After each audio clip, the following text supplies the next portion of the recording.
តរួមរត់ជប់សាបែកបាក់គ្រួសារម៉ាក់ប៉ាបងប្អូនជីវិតសែនតោកយ៉ាបងប្អូន5នាក់ធ្លាក់ខ្លួនកំព្រាម៉ាក់ប៉ាបែកគ្នាពួកគាត់ចែកផ្លូវគ្នាឲ្យកូនត្រូវរស់ព្រាត់ប្រាសផ្សេងគ្នាក្មេងខ្ចីអត់ដឹងអីដឹងថាបែកបាក់គ្នាដឹងតែយំសួររកប៉ាម៉ាក់អត់ចិត្តដាច់ចាចោលបន្សល់ទុកអូនទៅនៅមិនទាន់លែងដោះយប់ឡើងពីរកម៉ែស្រែកគាំងផាំងសន្លប់អូនបើខ្វះទឹកដោះសុខភាពរត់ចុះបាក់ទឹកដោះចុះខ្សោយសតិអារម្មណ៍អាណិតអូនខ្លាចចិត្តយប់ងងឹត4អ្នកបងប្អូនស្រីអង្គុយយំអោបគ្នាក្នុងផ្ទះលឺចង្កៀងភ្លឺប្លង់ខ្លែងស្រាក់មានយំគឺរន្ធត់ហើយភ័យបងស្រីក្រោកឡើងស្រែកជេហេពីសត្វចង្រៃមានចោកកាកុំមកយំលើជាងផ្ទះអញ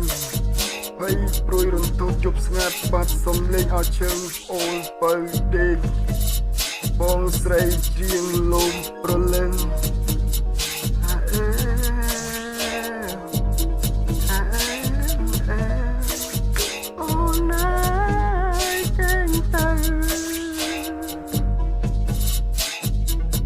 អូនបើចាប់ដើមងុយគេដោយសារសំលេងពីរស់មានន័យពីរស់រំដំរបស់បងស្រីយប់ជ្រៅយប់ស្ងាត់អូនបើគេលងលក់រៀបត្រីស្អែកឡើង